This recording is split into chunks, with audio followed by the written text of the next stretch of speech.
Shabbat Shalom. Shabbat Shalom.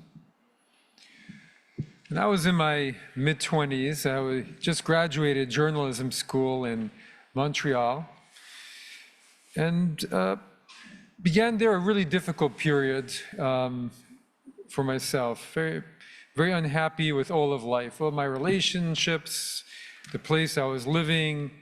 I think what I was really saying was how unhappy I was just in my own self.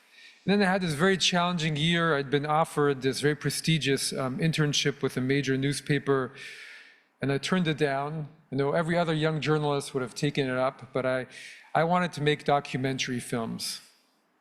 None of my documentaries got off the ground, and I was struggling to find work.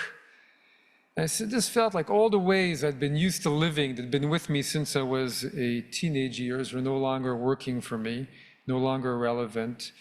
Didn't bring me joy or fulfillment, and I was unemployed, just a sad period. And eventually I came to the decision, well, I just need to have a fresh start of life. So I put everything I own into storage and left just thinking, and what would the next steps of my life be about? And I really felt that my life, my 20s, but I felt my life was in tatters, and my education was wasted, and I was rudderless.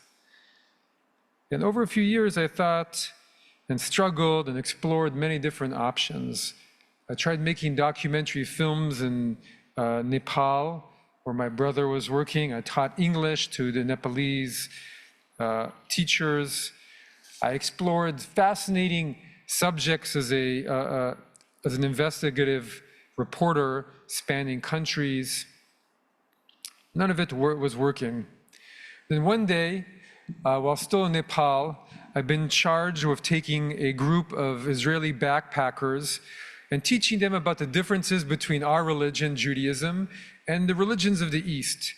In Nepal, Hinduism and Buddhism, and how they were different or the same. And I loved engaging in all of it. I remember taking this group in Kathmandu to the biggest Hindu temple, and started to talk to them about, well, what's the difference between Judaism and these religions, the religions of East and West?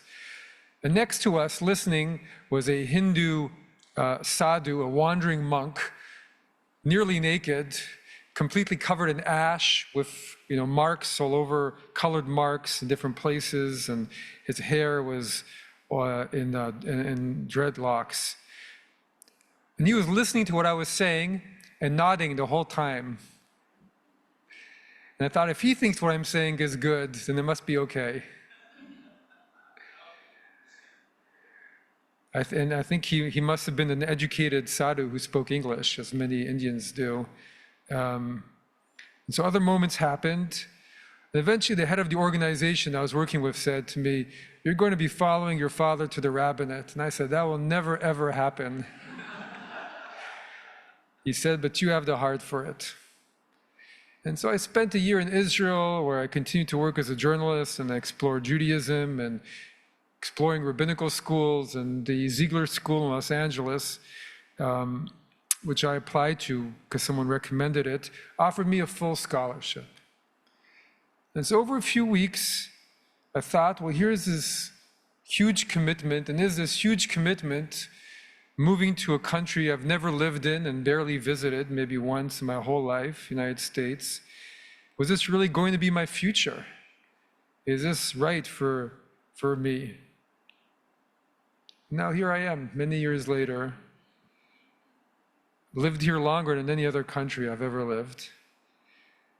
And if someone asked me to chart from that difficult moment in my mid-20s, a shattering, to a new beginning and then a new course, I could never have created that course in a better way than the universe created it for me.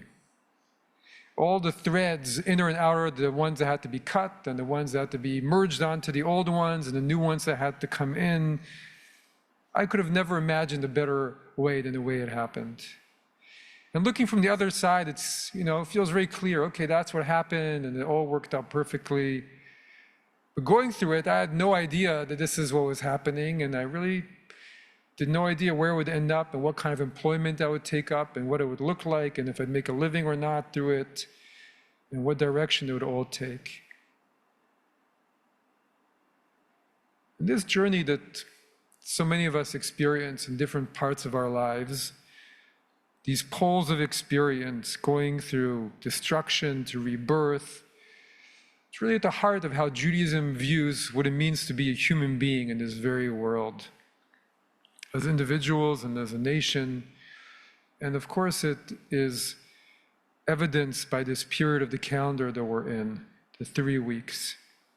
And today is the day where we begin the most intensive part of the 3 weeks, the culmination of the 3 weeks, the days of Av. We're told to lessen our joy. Even on Rosh Chodesh, we're supposed to be a day of celebration. We're told we should lessen our joy. And so why do we lessen our joy? Well, we lessen our joy because of all that brokenness in the world, the times where we experience it. And not hard to find in our world. There's not a meal or gathering I go to where someone doesn't comment to me how anxious or they feel. And we lessen our joy because in our world there are winners and losers. And when we win, others lose. And when we feel down, others are celebrating. And we lessen our joy because we can't go back and change the course of our lives or our families' lives. I was in the plane not so long ago. I was watching the 80s movie Back to the Future. I thought, we all wish we could do that, but you can't do that. You can't go back to the past and change a moment in your life or in your family's life that would alter where you are right now. It's not available to us. We live with who we are and what we've been given.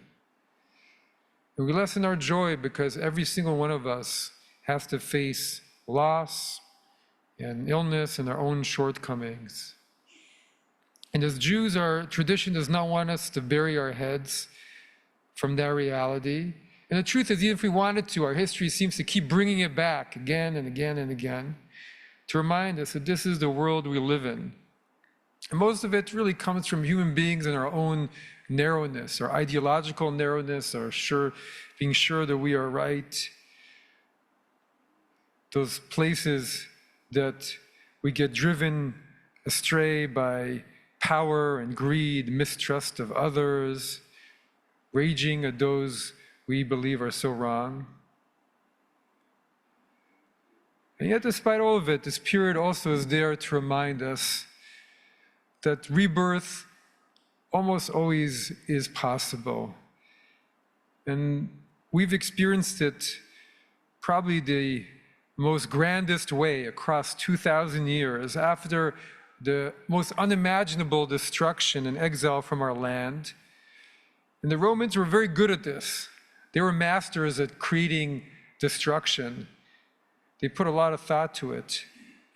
And we were at our end. The Roman temple was sitting on the site of the Jewish temple, the Mikdash.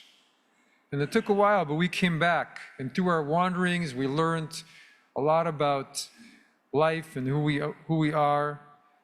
We picked up from rock bottom how to find even there some positivity and a lot of compassion, believing that compassion should always be extended to oneself and to all human beings and understanding. And 2,000 years is a long time, but here we are, and despite it all, we're still here. And so during these days, we weep for all of it, all the places in our world where in the midst of it, we just can't see a way out. And then we also hold on to hope that change will come and the ties will be bound together again. It's also connected to our Parsha. The Baal Shem Tov looks at our Parsha, Matot Maaseh, and in a part of it lists all the different stops of the journeys of the children of Israel through the 40 years. 42 steps they count through 40 years. And he says this is like the 42 steps that every human being takes from the moment of birth until the moment of death. When a person is born and leaves the womb, it's like leaving Egypt. And afterwards, you go from one place to the other, to the other, to the other, until we end up in the supernal land of life, the promised land. And there are difficult stops, and there are glorious stops, but eventually we reach the promised land. And the real journey, he says, what is the journey really about? He says it's what he calls constricted consciousness to expanded consciousness. That's what the whole journey is about. From fear and doubt and narrowness to peace and love and understanding and wisdom. We're always being guided, whether we can see it or not, towards greater views, more open expanses. Even when it's not easy and even when the vessels are broken. And this becomes one of the paradigms of how the Jewish thinkers and mystics viewed the world. God tried to create a world that was perfect, but it didn't hold. God's infinite light bursted into thousands, millions, infinite shards of light and darkness. Then our job becomes to raise those sparks of light within the shards of darkness. It's what we're tasked to do in our very world.